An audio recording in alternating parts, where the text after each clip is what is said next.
भारत के पूर्व प्रधानमंत्री डॉक्टर मनमोहन सिंह का गुरुवार की रात 92 वर्ष की आयु में निधन हो गया। वे देश के पहले सिख प्रधानमंत्री और विश्व के सबसे कुशल अर्थशास्त्रियों में से एक माने जाते थे। 2004 से 2014 तक प्रधानमंत्री के रूप में उन्होंने देश को नई दिशा दी और अर्थव्यवस्था को स्थिरता प्रदान की। उनका व्यक्तित्व सरल, शांत और मर्यादित था, जो आज के नेताओं से बिल्कुल विपरीत था।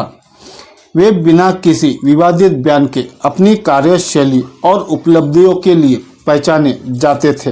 डॉक्टर मनमोहन सिंह का जन्म 26 सितंबर 1932 को पंजाब के गांव में हुआ था, जो अब पाकिस्तान में है। विभाजन के बाद उनका परिवार भारत आ गया।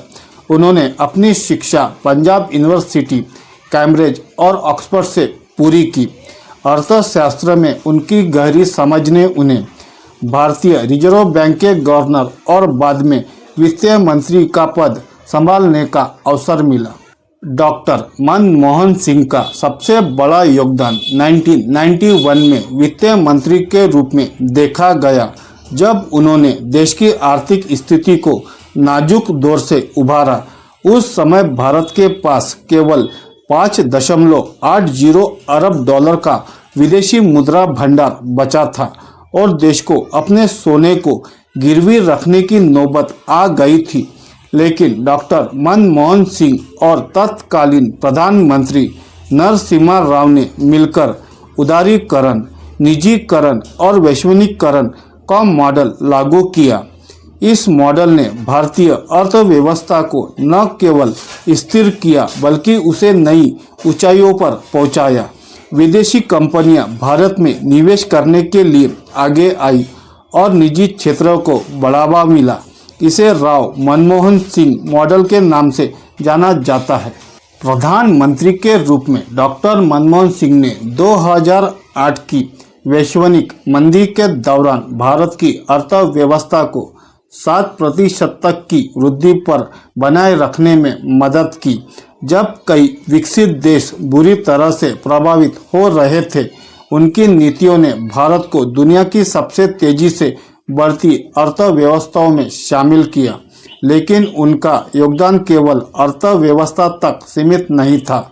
उन्होंने सामाजिक न्याय और समानता की दिशा में भी उल्लेखनीय कार्य किए। डॉक्टर मनमोहन सिंह ने हमेशा इस बात पर जोर दिया कि आज़ादी का मतलब केवल सरकार की स्वतंत्रता नहीं है, बल्कि यह हर भारतीय नागरिक की स्वतंत्रता है। उन्होंने कहा था कि आज़ादी का अर्थ है हर व्यक्ति को सवाल पूछने और अपने विचार रखने की स्वतंत्रता मिले। यह स्वतंत्रता केवल ताकतवर या विशेष अधिकार प्राप्त लोगों तक सीमित नहीं होनी चाहिए। उन्होंने कहा था कि किसी की स्वतंत्रता का इस्तेमाल दूसरों की आज़ादी में बाधा डालने के लिए नहीं होनी चाहिए। डॉक्टर मनमोहन सिंह ने देश में बढ़ती विभाजनकारी राजनीति पर गहरी चिंता व्यक्त की थी। उन्होंने कहा था कि धर्म, जाति और भाषा के आधार पर लोगों को बांटने की कोशिश की जा रही है, जो लोकतंत्र के लिए खतरनाक है। उन्होंने लोगों से अपील की थी कि ऐसी नीतियों को खारिज करें और संविधान और लोकतंत्र की रक्षा के लिए एकजुट हो। डॉक्टर मनमोहन सिंह अपनी सादगी और ईमानदारी के लिए जाने जाते थे। उनका जीवन विवादों से दूर और मर्यादा में बंधा था। वे कभी अनावश्यक बयान नहीं देते थे और ना ही अपनी उपलब्धियों का प्रचार करते थे। उनका शांत और गंभीर व्यक्तित्व उन्हें आज के नेताओं से अलग बनाता है। डॉक्टर मनमोहन सिंह का निधन भारत के लिए एक अपूरणीय क्षति है। वे केवल एक महान नेता या अर्थशास्त्री नहीं थे, बल्कि सामाजिक न्याय, समानता और लोकतांत्रिक मूल्यों के प्रतीक थे।